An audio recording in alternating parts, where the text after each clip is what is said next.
ચાર ધામની યાત્રામાં બદ્રીનાથ ધામનો મહિમા સવિશેષ માનવામાં આવે છે કે જ્યાં ભગવાન વિષ્ણુ બદ્રીનારાયણ સ્વરૂપે બિરાજમાન છે.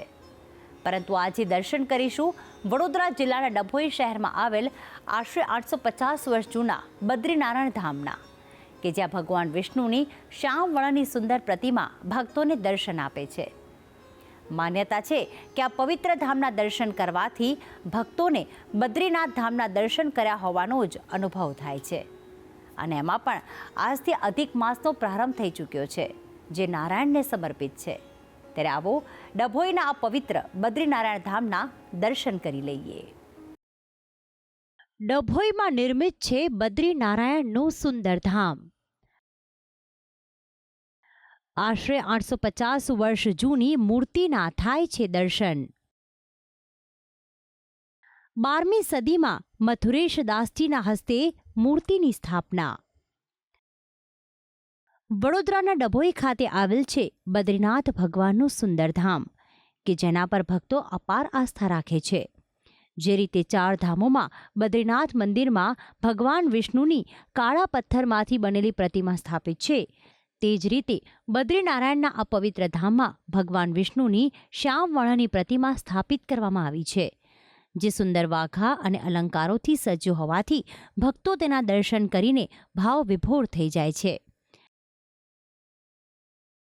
આ મંદિર ડભોઈના મધ્યમાં આવેલું છે અને સાથે જ બજારની વચ્ચોવચ્ચ આવેલ હોવાથી સ્થાનિકો જ્યારે પણ અહીંથી પસાર થાય છે ત્યારે બદ્રીનારાયણના દર્શન કરવાનું ચૂકતા નથી.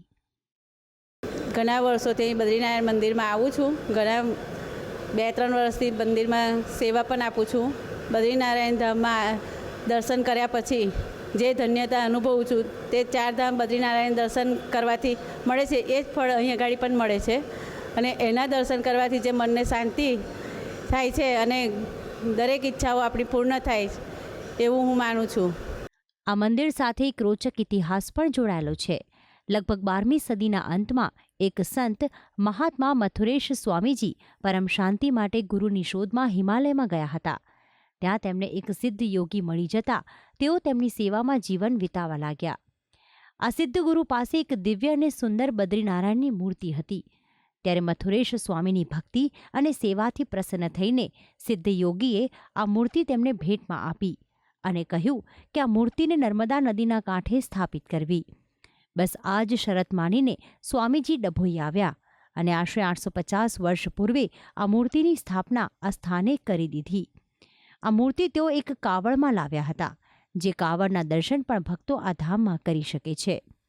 સમય જતાં ભક્તોની આસ્થા આ મંદિર પર વધવા લાગી અને ભક્તોના સાથ સહકારથી વર્ષ 2009માં આ ધામનો જીર્ણોદ્ધાર કરવામાં આવ્યો અને તેનું કાર્ય 2019માં પૂર્ણ થતાં ડિસેમ્બર માસમાં આ ધામનો પ્રાણ પ્રતિષ્ઠા મહોત્સવ ઉજવવામાં આવ્યો હતો. આ મંદિરને બનાવવા માટે ભારતના વિવિધ રાજ્યોમાંથી કલાકારો અને કારીગરોને બોલાવવામાં આવ્યા હતા. ये डभोई ऐतिहासिक नगर है. इस ऐतिहासिक उत्सव प्रिय नगर में ये बद्रीनारायण मंदिर एक आकर्षणीय और दिव्य बन गया है.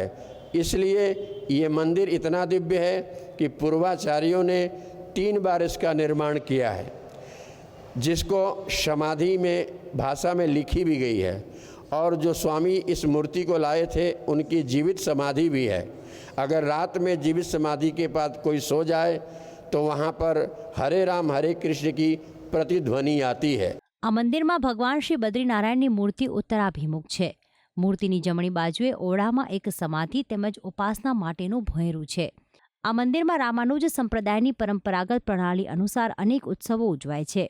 અન્નકૂટ, ગોવર્ધન પૂજા, રામનવમી, જન્માષ્ટમી, અક્ષય તૃતીયા, ગુરુ પૂર્ણિમા, હિંડોળા ઉત્સવ, ગોદાંબાજી ઉત્સવ તો વળી ધનુર્માસ દરમિયાન લગભગ 1 માસ ખૂબ જ ધામધૂમથી ઉજવવામાં આવે છે.